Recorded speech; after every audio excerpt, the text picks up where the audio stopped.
sites, all sorts of news, things that I haven't even heard yet. I'm excited to hear. Oh my gosh. I'm excited to hear the stories that are about to be surfaced. But you know how we start. This is Project DieHard Mission Monday update. We are here every Monday night at 6:30 p.m. Central to find out all the latest and greatest that's going on for this past week with Project DieHard. And to do that, we're going to go ahead and first off bring in our president and founder, Brian Gibson, to share all those details with us. So Brian, welcome. How are you doing tonight?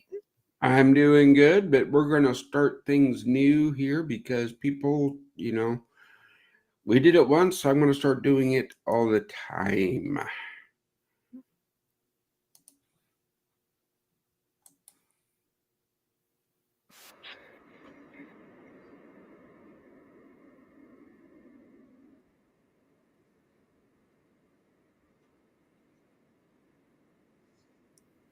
I don't think the sound was shared on that one. Okay, next week. So close. Now you got a tease for next week. Yeah, I got a tease for next week. Okay. I tried, folks. I tried. We'll get it. Okay, so we go back to here. I'm going to stick with what I know. We are here at this screen. All right. Here we go, guys. Remember, we are a faith-based, scripture-led veteran nonprofit, bringing hope by the power of the Holy Spirit. We ask everybody to pray, share, volunteer, and become a patron. Remember, God will never leave the mission. We will never use the suffering of veterans to profit. No drugs or alcohol allowed. Our goal is 90% of every donation bringing hope, and only 10% goes for needs. This is bringing hope. This is why you're so important that we need. This is our official outreach program, the PDH Fellowship Breakfast. Right now, we do this on the first Wednesday of the month in Paducah, Kentucky. To expand this program, it takes funding and volunteers. I can't be any simpler than that. As much as I would love to say, yes, go, do, bring hope, we can't afford to do it right now. We don't have enough funding and we don't have enough volunteers. This is why it's so important for you to join the team. Here's a way we're going to get more people. Invite your friends to Paducah, Kentucky, November 10th. Woodlawn Church, a ministry partner of ours, is hosting our mission. They are inviting pastors, church leaders from the local area. We invite everybody to come. To RSVP, you got to text PDH to 270-479-0629. We will be streaming it live on our social media, so you can invite your ministers, your church leaders to say, hey, let's tune in on this day. Okay? On this channel you're watching right now, it's going to be there. So mark your calendars. Be sure to be there sharing it out. You get to come and meet Chaplain Dave. Yep, he's coming all the way down from Ohio. The next big thing, the Rock Love event, November 16th. If you're anywhere around Seattle, Washington, get there. There's the link right there to get your tickets. We are going to be live streaming this event in a private event to our patrons. So you have until November 14th to become a $22 a month patron. And when you do, your name will go on into the roster. You will get a link to log in and watch this outstanding show. That's, we're blessed to be the charity for this. And we thought, hey, we're going to reward some of our patrons.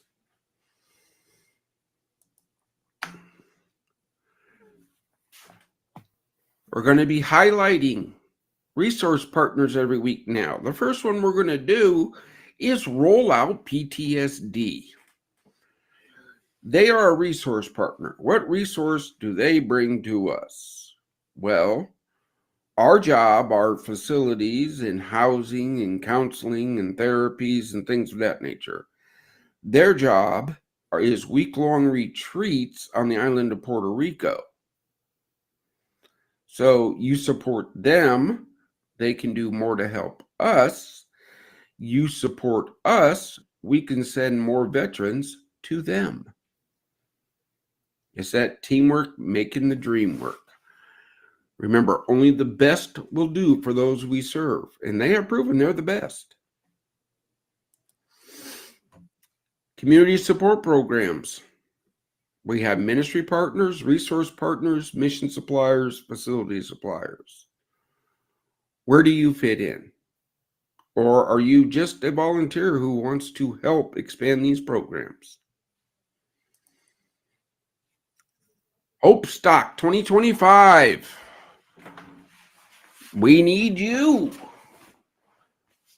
Everybody goes, oh, July is not. No, folks, that's right around the corner. That is right around the corner. We got part of the team built. More news will follow on that, but we need you to volunteer at projectdiehard.org. This is how this mission grows.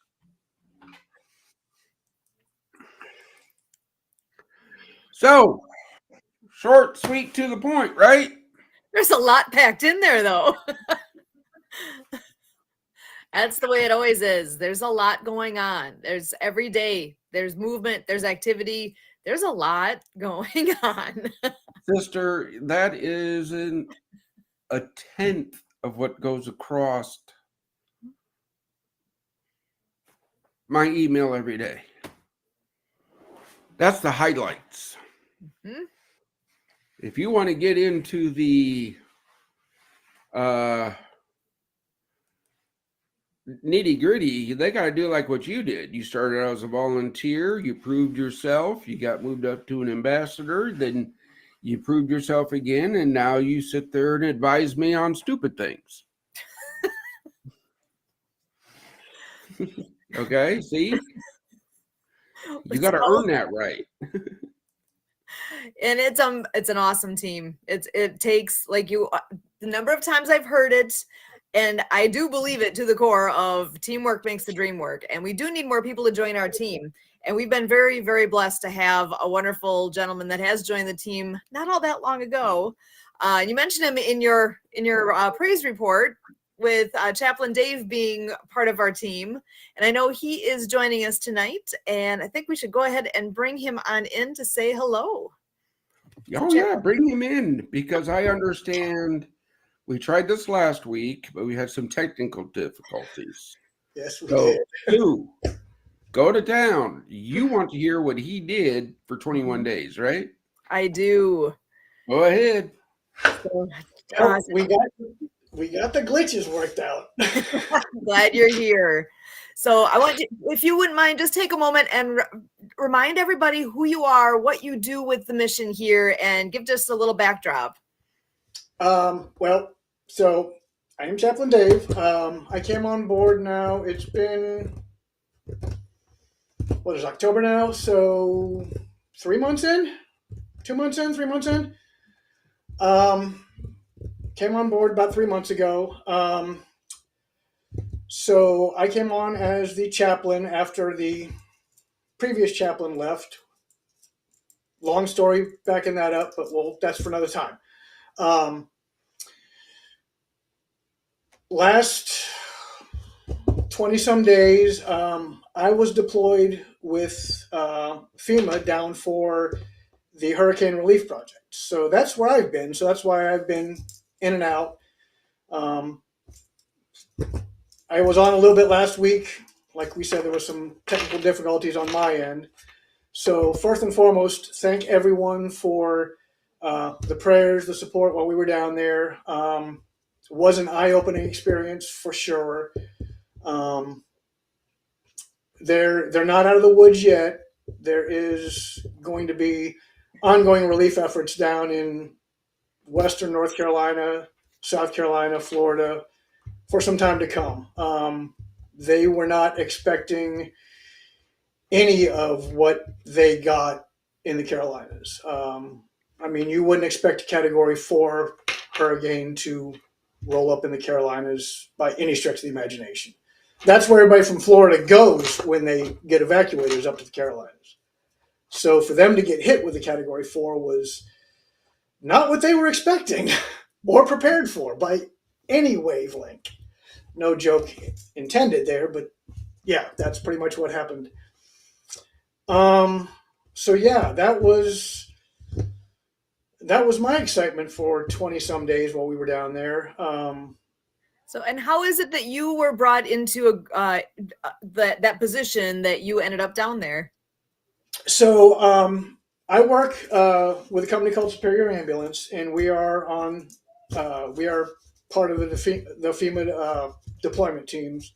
When disasters get called in, they call around and say, "Hey, we have XYZ happening anywhere in the country. It could be Florida, it could be Texas, could be wherever, and we need allocation of resources. What do you have available? What can you help us with?" They put out a call. They say, "We need 50 vehicles," or "We need 50, whatever." And that'll trickle down. They put out the call to us. My bag usually stays packed year round just because, being a veteran, I learned a long time ago, stay packed, because hurry up and wait is not a thing. Hey, we're going, and you're gone. So yeah, I have a disaster relief pack pretty much packed year round.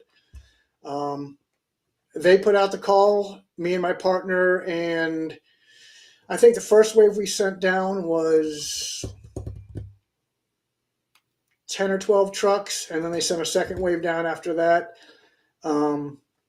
They put the call out, and within a matter of 12 hours, we were on the road from Ohio, Michigan, Illinois, down to Greenville, South Carolina. We all met in Ohio, lit up, and off we went. So that was day one of the journey. Got down to Greenville, South Carolina, staged up on the airfield down there, basically took over the whole airfield. I think we left one airstrip open for military to come in and out and land, drop off supplies, get in and out. We stayed there for about a day and a half. Got orders, got redeployed to Mocksville, North Carolina, stayed there for about 6 hours, and then got dispersed between North Carolina and South Carolina to do what needed to be done. Myself and the team that we were attached to went out to Haywood, North Carolina, Haywood County. We had some people over in Buckham County. They got hit hard. Mother Nature and what a Category 4 hurricane can do is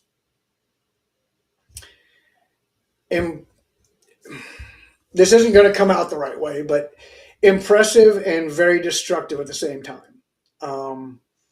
When I say It can rearrange terrain features. It literally can make mountains go away. Roads disappeared, literally. So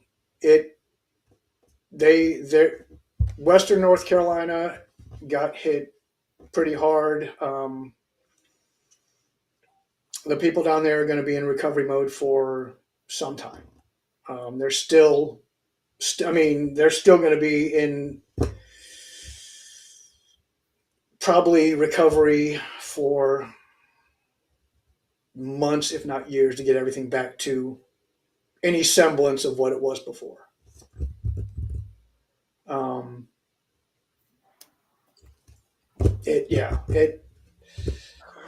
And All right, brother. Look, take a breath. Okay. You said you left part of the airfield for military. Yeah. So they had Chinooks coming in. They had some private planes coming in, dropping off supplies, whether it was supplies that were coming in or they were transporting supplies out. But they had Chinooks, they had CH-53s coming in, they had other things, deployment of FEMA personnel. Okay. Yeah. So my point on this is saying, look, people, there were body bags involved in that operation. Absolutely. There was destruction, and military people went in there. Yeah. Not all deployments require combat to see bad things. No. The military was on the ground, not only in the areas we were at. There were Black Hawks flying while we were in North Carolina doing relief efforts. Like Brian said, there were body bags involved. There were transports that were convoying where they could get supplies to, generators being distributed. So yeah, the military presence was there.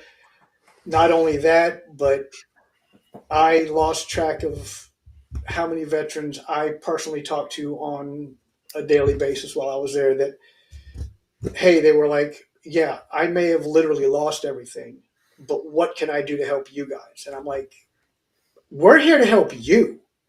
Yeah. Again, folks, look, personally speaking, I had to turn away 16 veterans.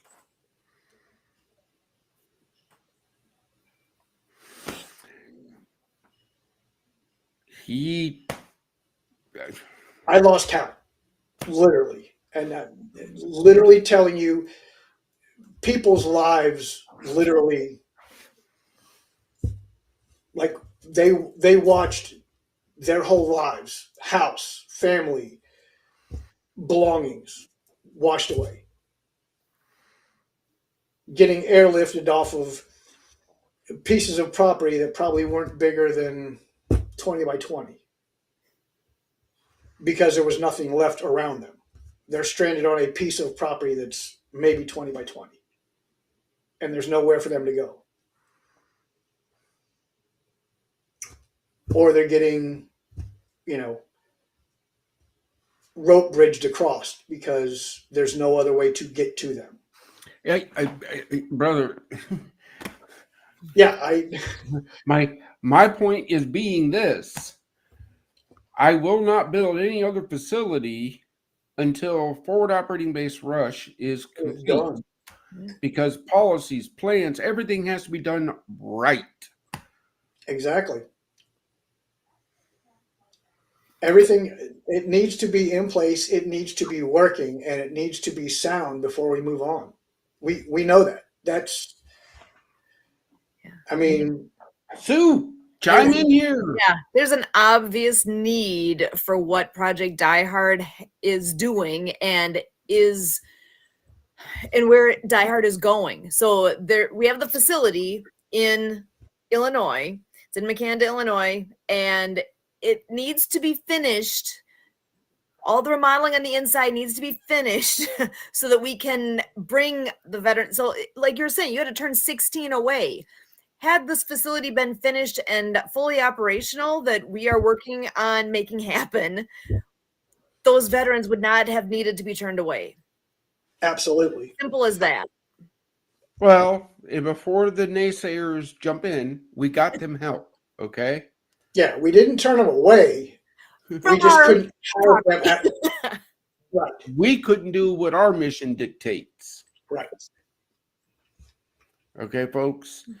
Yeah, this is how it works. Just like what I said in the brief. Roll out PTSD. They do their part. We do our part. Together, we're doing more. Everybody has a little piece to this. So it's not that we didn't help them. We got them the resources we could.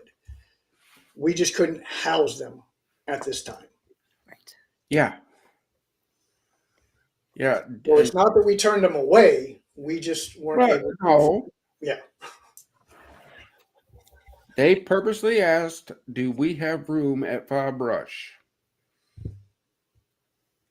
So did I turn them away? Yes. Did I say we do not have room at Fob Rush? Yes. But did you not help with getting them resources? Of course, brother. Of Yeah, course. But I know. the point I'm just being, putting that out there. I'm just Yeah. putting that out. the point being is this. Yes. So, it's not that we are not helping. It's just our current situation right now is we could not house them at our current facility. That's what he's saying, folks. Well, again, I forgot to put it in there, but as of this morning, we still need 94 people to give $22 a month to cover current operating cost. Now, 94 yeah, people. $22 a month, people. Let's think about this. I'm going to jump on this one because I'm a coffee drinker. And I will admit it, I am a snob of a coffee drinker. So yes, I do Starbucks.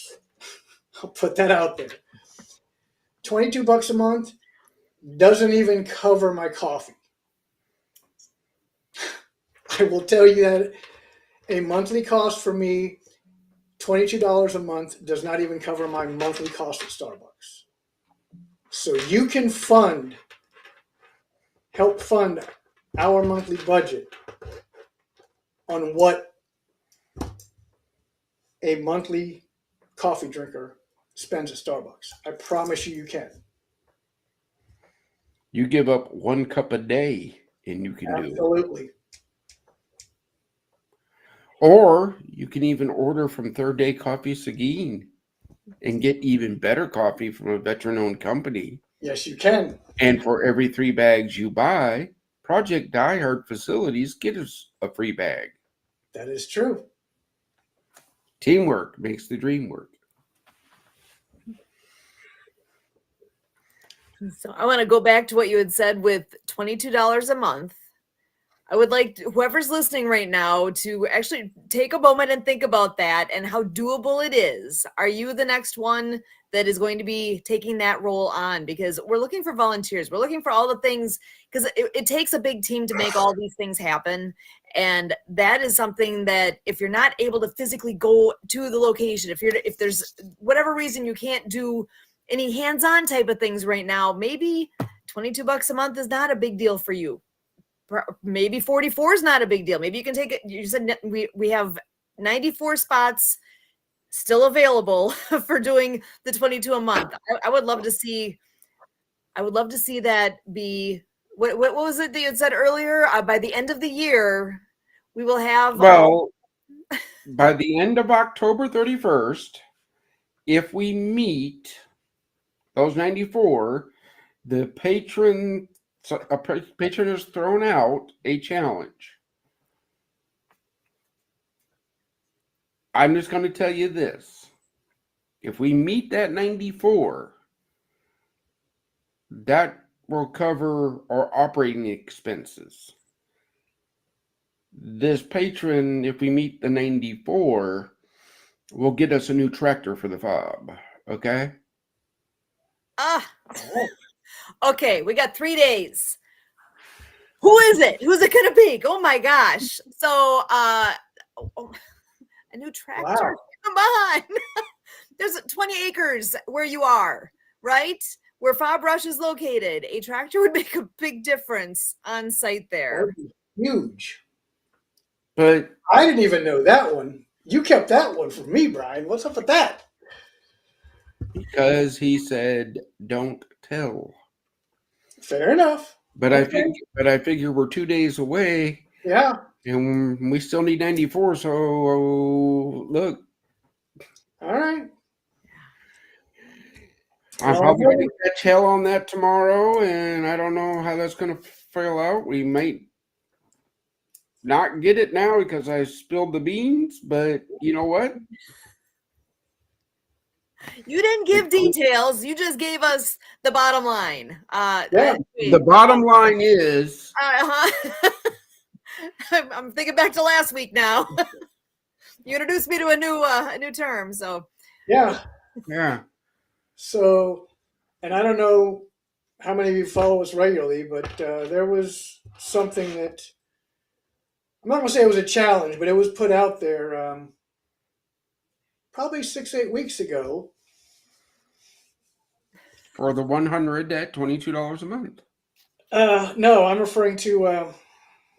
Oh yeah, the haircut. Yeah, it's people. I'm telling you, I'm hating it, but it's still here. I've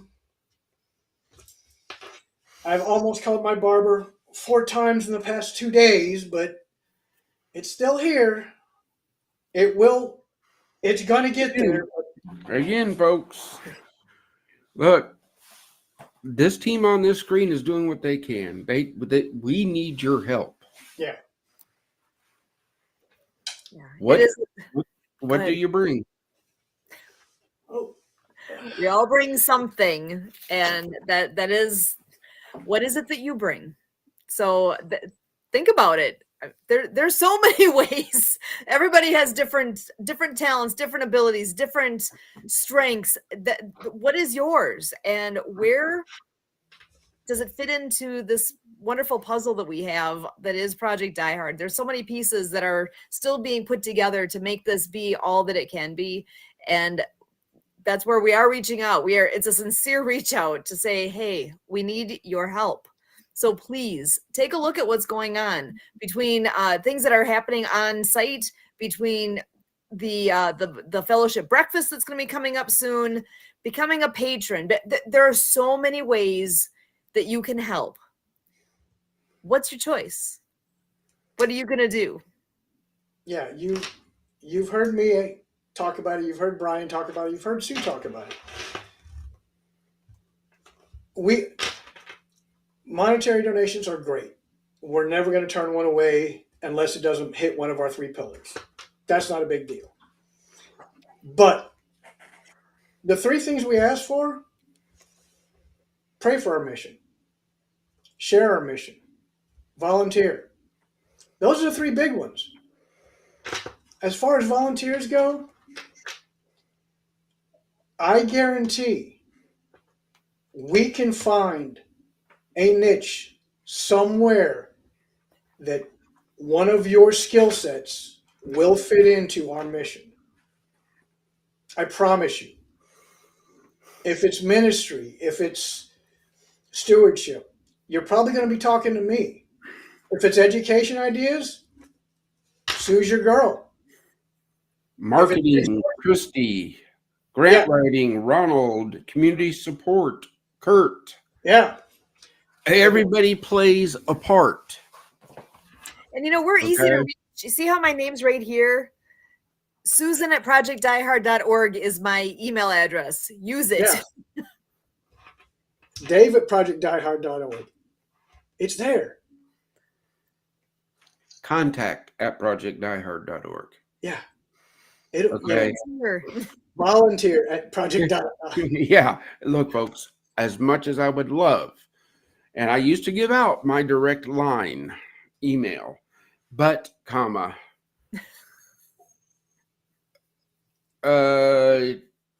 I've seen his calendar, folks. I've seen one of his calendars. Yeah, it's no. And people think I'm mean because, you didn't get back to me. Yes, I did. It just wasn't in your time frame. Yeah. I have my time frame that I have to work with. And when people call, when a veteran calls and says he needs help, guess what? Everything else drops. So I don't want to, on that, I'm going to have to depart because I just got a text that I have to go and do. So we still got a little over a half hour. Handle it, folks. We got it, Brian. We got it. All right. Thank you. God bless. All right. God bless, Brian. Awesome. So, and that's usually how it goes. When Brian gets a call, and I'm pretty much the same way. If a veteran's calling and he needs something, love you, got to go. That's how this thing kind of works. But yeah, people, we need your help to not only grow this but maintain it.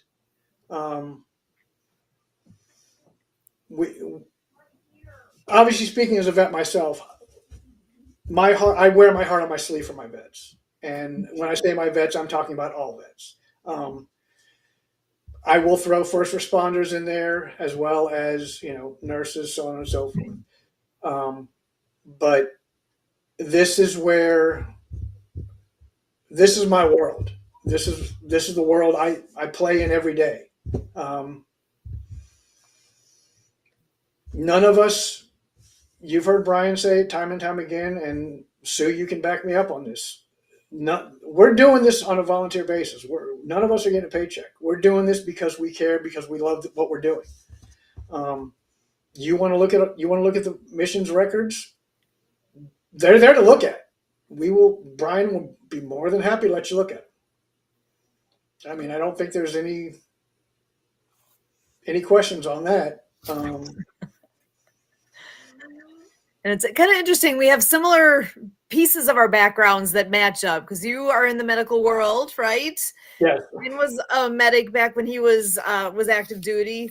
I was an EMT for 10 years with a local fire department. And part of why I bring that up, it actually, little known fact, it is October 28th is National First Responders Day.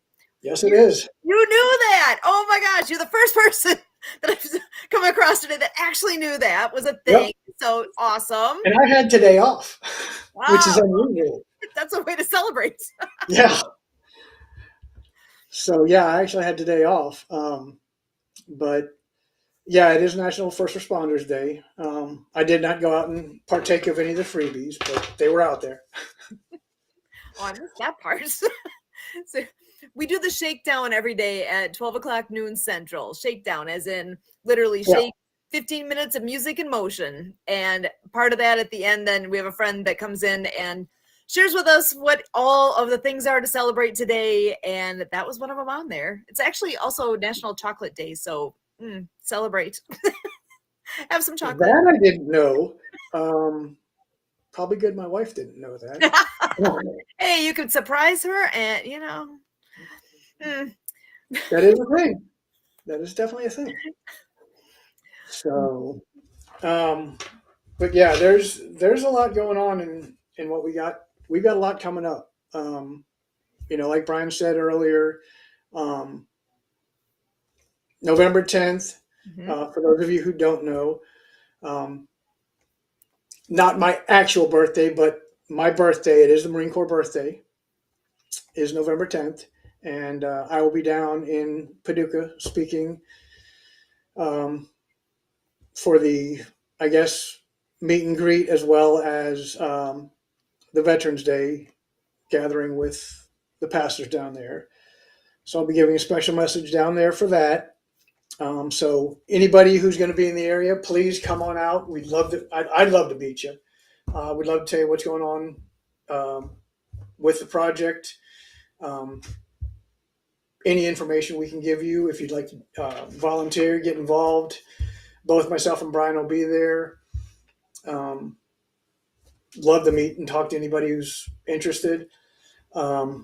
November 16th is Rock Love up in Tacoma. That's going to be an amazing event. Yeah, we've got a lot of things coming up. November or July 25th and 27th of next year is Hope Stock. Got a couple surprises for that. We do have a buddy of mine who's going to be coming down to MC the whole thing for us. So he's going to be coming in. Awesome. Another veteran that I'm honored to call a brother that will come down. He's going to come down and MC it for us. So it's going to be it's going to be a good time. So we've got some big things coming up. I'm, like I said, I've said this since I came on board. I'm honored and privileged to be here. I'm excited about what we've got going on. I can't wait to see, how big this thing grows. I know the vision for where we're headed. I'm excited. There's a lot that God's laid on my heart for this mission. So it's going to be good. It's going to be awesome. Yeah, it is. Yeah. And that's where, again, to make it all that it can be, we do need more help. I mean, we sincerely need more help. We don't have enough people right now to do all the things that need to happen. So that's where the email address is on the screen right now, volunteer@projectdiehard.org, just to reach out and find out what is it that we can do? What is it that you bring? What questions do you have? What would you like to do to help make this grow? Because that is what it takes. It's going to take a lot of people doing a lot of things. But you know what? A lot of people doing a little, that works too. Yeah. Just it's not that coming in means all of a sudden you are 20 hours a week doing. You could, but that's not what we're looking for. Really, we need people who are able to pitch in and do pieces of this with us and to make this all grow, because we do not want to be the best kept secret out there. People need to know what Project DieHard is and how to get involved and to be able to make the most of what's right here. So I don't know. I am looking forward to hearing more about, it's not far away at this point. November 10th. We're only a couple weeks away from that event. That's going to be massive. Awesome. Yeah. It's going to be live streamed. So wherever we are, we will be able to tune in and find out more. Yeah, it's going to be, when Brian first told me that Pastor Brad from Woodlawn Church was hosting it, and he'd already spoken to, I think he said he got 25 pastors from about an hour and a half, and everything from around him. Mm-hmm. I was like, okay. And then Brian drops in, oh, and by the way, we're going to live stream it. Great, no pressure. Thanks, Brian. Love that. Awesome. No, it's fine. It's going to be good. I've got the message is going to get out about Project DieHard. It's going to be a great event. I'm going to talk a little bit about how the connection, which you've heard how the connection between me and Brian happened. kind of talk about how that happened and why we do what we do, why this is so important to all of us. I mean, if you're curious as to Brian's background, go to projectdiehard.org. His bio is up on the page. He also has a YouTube video of his whole story as to what's going on. They call me Doc. His story's on there. And on the 10th, I believe he's going to be sharing his story again in person, live, so we can hear from him again. To me, it actually, you feel what's going on when you hear him. Brian's story is, Brian's story. If you haven't heard Brian's story, it bring some tissues. It'll hit you. Brian's got a story that you will. It's heartfelt. It's a powerful message. There's a lot of veterans out there that have similar stories, and that is something that I think is a strength here with Project DieHard, to have somebody, multiple people that obviously can relate well to what is going on. I'm not a veteran. I have not served in that capacity. So there's a piece of this that I'm coming in as a civilian and doing my best to relate to the things that are going on from those that have the military background. There's obviously, we got a lot of things that are similar, but there's so much that the camaraderie, all the things that come from being in the military that you guys can relate to one another really well, and to have that support system and all the things that really makes a difference.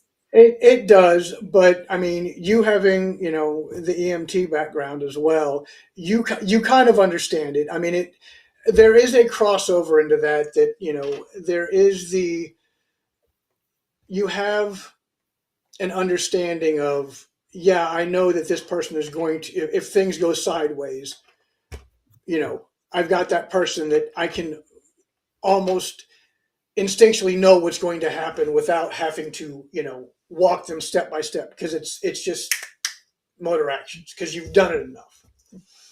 So there is that with the first responder side. So you kind of have an understanding. It is different. It's not exactly the same, but you kind of have that.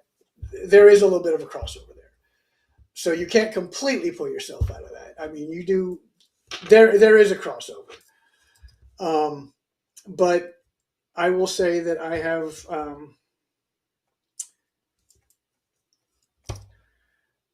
the time I spent in the military and the actions that I have done since and while I was in the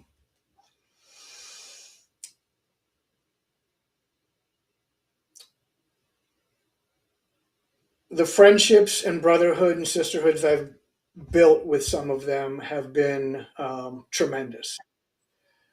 I'm back. Whoa. You just flipped screens on me. My system and now it said, okay, we're okay again. So I just reconnected. It was the weirdest thing. I missed the last probably minute of what you were saying while my system was, I just said, it just the friendships and the connections I've built with the people I've worked with, the people I've served with, it's a brotherhood and sisterhood that I would say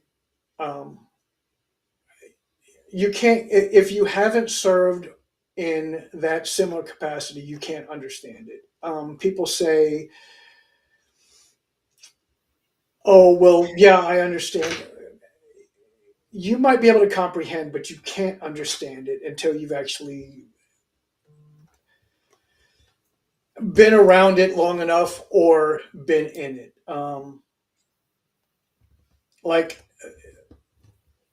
my wife, she's been around it, and she still to this day will tell you, I completely don't understand it. But we've been married 32 years, been together 36. She knows all my buddies. She knows all the guys I served with. She knows all the people I've served out of the military with and the relationships I have with them. And she, to this day, still doesn't understand how I can talk to some of the guys I served with and have not seen them in years. And one phone call and they would drop whatever they're doing and they'd be here in a heartbeat. And I'm the same way with them. And she's like, I just can't. I don't understand that. I can't comprehend that. I don't have friends that would literally, well, I can be there tomorrow. No, these guys would be on a plane, the next plane out. That just doesn't. So, but you build that brotherhood and sisterhood through the trials and tribulations that you have while you're serving, and the closeness and the good times, the bad times. So, I think we got a guest lurking in the background there, Sue, it looks like. Am I seeing that right? Yeah, it looks like my name popped back up, so I'm not sure how that works, but we'll see. We'll wait until I see a face popping in here. So, I'm actually thinking back again to with being deployed like you were through FEMA and all that. Were you with the same group of guys then? Guys, gals, whoever they all were. Was it basically the same group that you were with that whole time throughout that? So, with the FEMA deployment, we went down. So, me and my partner were together the whole time. Okay. She happened to be the strike team leader for us. Love you, Andrea. She's going to hate that because she does not like being front and center of anything. But she was our strike team leader with our team.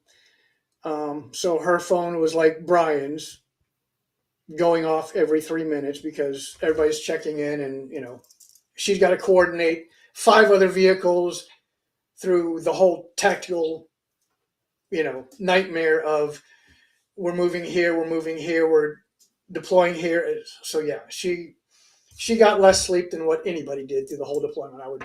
I guarantee she did. But our strike team broke up 2 different times, and so then we had to restart chats and learn who our new strike team. But throughout the whole thing, our strike vehicle, we were the strike team leader vehicle. She was a strike team leader the whole thing, our whole time. But we picked up 2 vehicles, dropped a vehicle, picked up another vehicle, so yeah, we primarily had, our team was pretty coherent throughout the whole thing, but we'd drop a vehicle, pick up a vehicle, depending on who needed to get back, who was allowed to stay, whose company needed to call them back, things like that. But for the majority of the 20, 21, whatever it was, days we were down there, out of the 5 vehicles we had, I think we swapped out 3 vehicles throughout the whole thing. Now, the interesting thing about this deployment was this was the largest deployment that this country's ever put together. In total, there was, I think, 900 ambulances or squads in total on the airfield at Greenville, North Carolina. Whew. From everywhere from New York, New Jersey, Ohio. We had them coming from California, Texas, like all over the country. So imagine, 900. Oh my gosh. Yeah. When I say took over an airfield, there was one airstrip that was open. Everything else was covered with ambulances. Oh. Yeah, I'm actually going to switch gears here for just a moment. I know we have a guest that is joining us here. We have Santa Papa John actually in the house. I want to bring him on in. He's a guy who has seen a lot of the world. Santa, welcome. How you doing? Hi guys, how we doing? You know, Doing great. I'm starting to hate this real stream because they can never keep the same link week after week. I've been literally searching for 20 minutes, and that's why I finally sent you a message going, I tried the links that worked before, and sorry, this meeting has ended. And it's like, holy crap. How's it going, guys? It's going great. Good. Yeah, we've been talking a bit about the time that Dave was deployed with FEMA in the whole disaster area.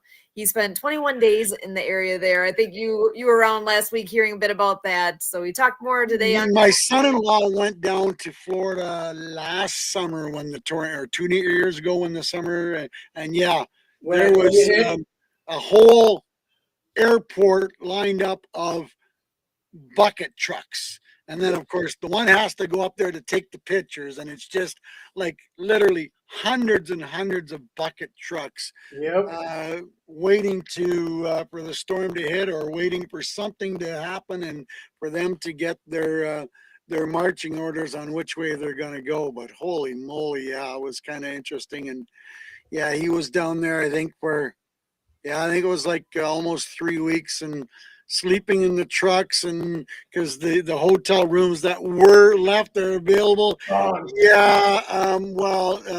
No, they were setting up rooms for him, but there was like 4 guys into a room, and he said, I'll just sleep in the truck. It's just way more comfortable, and it is what it is. And it's a whole different mentality when you go into, you might as well say a war zone, because there's pretty well nothing left. Yeah. I mean, we were for the first 5 days,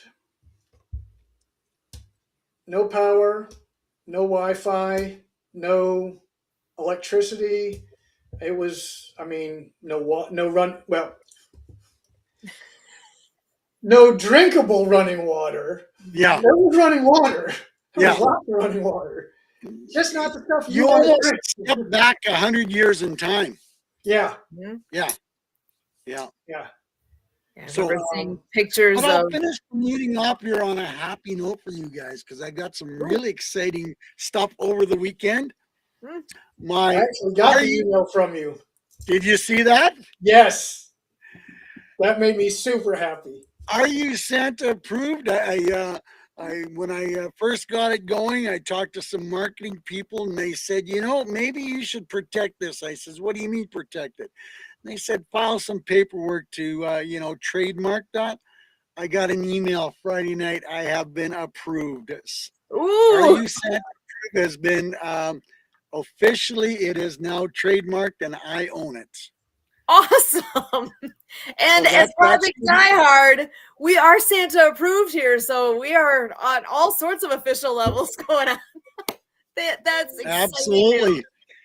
And then Friday night, I'm on TikTok. I hit 70,000 followers on TikTok.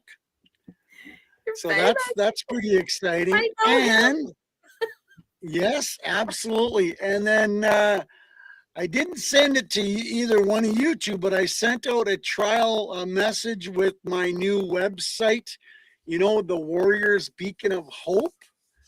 And it is come to life, and I did the big announcement today. There's still some minor tweaks on it, but my Santa Papa John's, the Warriors Beacon of Hope is now come to life. So now I've got people signing up for that one. And Dave, if I haven't explained that one to you before, it is, I've talked to many veterans over the last 5, 6, 7 months, and we've all had the conversation, even on this wonderful meeting, about some of these guys signing up for services, but the VA says, oh, well, you're going to have to wait 6, 7, 10 months for those type of services. So I said to myself, what's Santa got to do with the veterans, other than being involved with this amazing organization? But, people kept throwing at me that said, Santa, maybe you need to step up to the plate. Maybe there's something that Santa can do. So I talked to my wife more than a couple times, and she says, well, I will pray to Jesus, to God about it, and maybe he'll be able to give me a different answer so I can give you a different answer. And, as I talked to more people, and I went and talked to her, and she says, yep, I think God is giving you a blessing to do this. So I said, well, what am I supposed to do? And she said, well, like people said, let's start compiling a list of services that are out there, so that they will, yes, awesome, thank you. Our veterans can maybe have a different choice of services other than waiting 6, 7, 8, 9 months to get some of the services that they need. So my first goal is to get at least 10 places from each state. And, as I started doing this, someone said, oh, wait, there is a list, but they charge $5,000 a year to be on this list. And I went, well, that's kind of nuts, because the people that I've talked to can barely afford to pay their cell phone bill. So I've come up with a big whopping, you ready for this? You're both sitting down? $10 a month is what I'm going to charge to be on my list.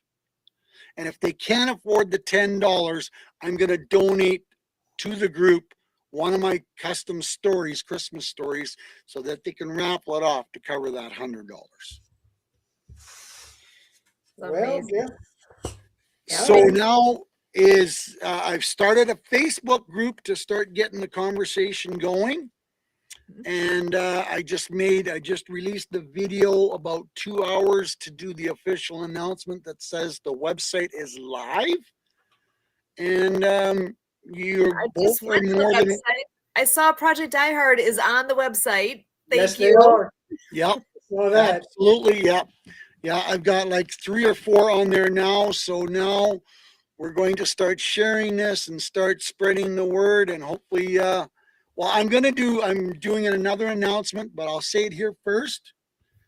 The other video will go out tomorrow that says, okay, we're going to have a competition that Sue is going to be the leader of her group, and she's going to find 10 people to sign up to this website. And then Sue's group was going to be on there for free. And we're going to do that for 11 days for November 11th. One group, and then 10 makes 11. I love it. To get this thing up and running and getting some people signed up for November 11th. We're going to try and hopefully, if I can generate 1,000 people, I don't know if I will. If I can find 100 people, I'll be excited. Awesome. But another way for me to give back to our veterans. I love it. And actually, I do see we have one more person joining us. I'm going to bring them on in here. I know we're getting to the end and wrapping up, but Kurt, join the party. How you doing? I'm doing really well.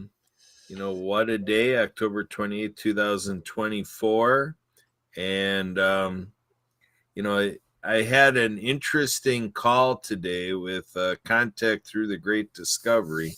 We talked shop on ministry and, our callings and journey in life. And, we were talking about, for some, the journey can include making some destructive decisions, as we might say, and to get involved in alcohol and, maybe, in the realm of ministries, there's prison ministry and, taking care of all that. We also talked about the fabric of family, so I think as an ambassador of Project DieHard, I feel like, I'm in a mission here, spreading hope to veterans, combating veteran suicide, but I look at our success here as where we're going is very exciting because, as I do nonprofit work, I feel that we stand to be the family that people need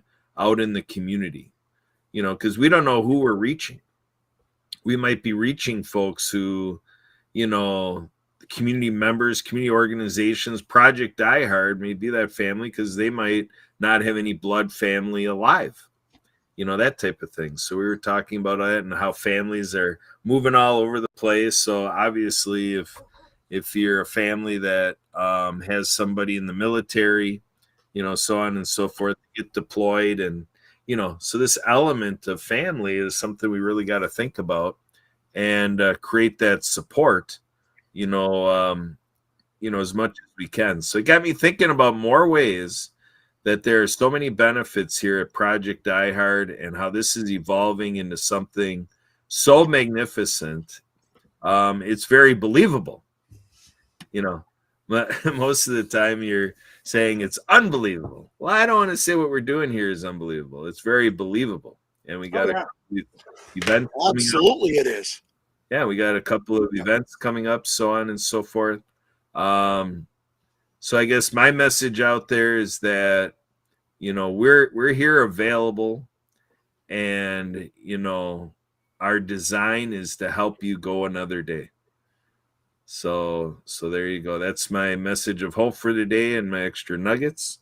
Dave, do you have any other last, minute to win it type comments? We're at wrap up time here, but if you have some more words that you can express a little bit. I would, messages of hope, I would just say, from what I saw when I was down deployed,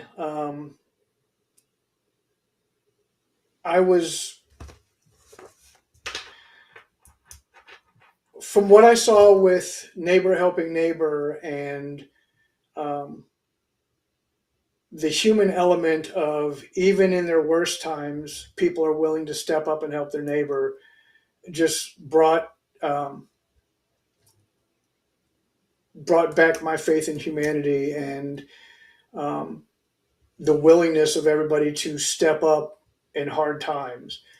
But I will say, just in like the last week since I've been home, God has really laid it on my heart. A lot of dark times have come to a lot of veterans and a lot of people in general. And I just want to say that no matter where you're at, your story matters. You're not at the end. Keep fighting. You are loved. You are important. The struggle, we understand, is real. We get it. And I'm not saying that just as lip service. I've been there. So,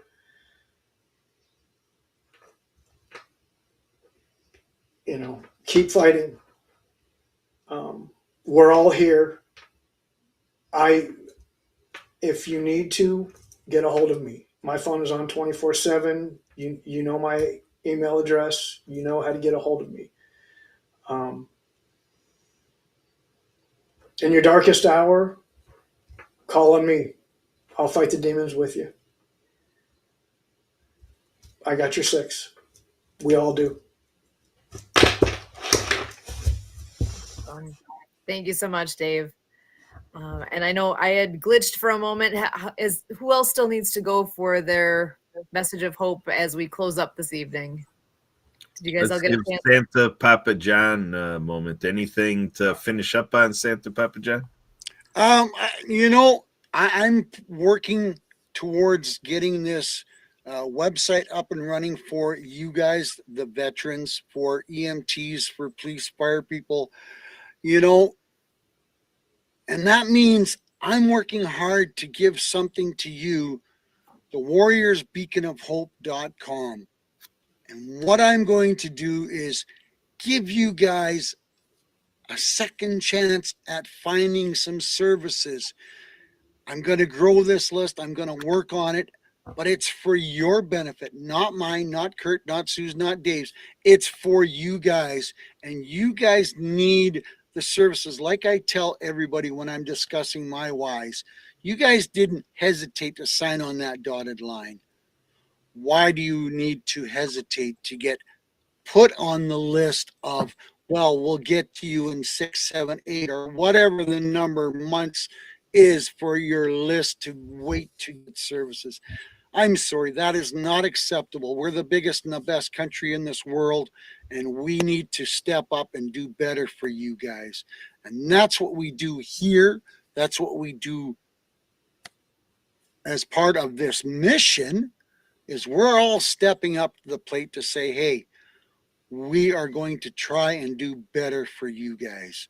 And don't ever give up the light, because there's always someone at our phone numbers, at our emails, that will listen to you, that will talk to you, that will help you with your demons.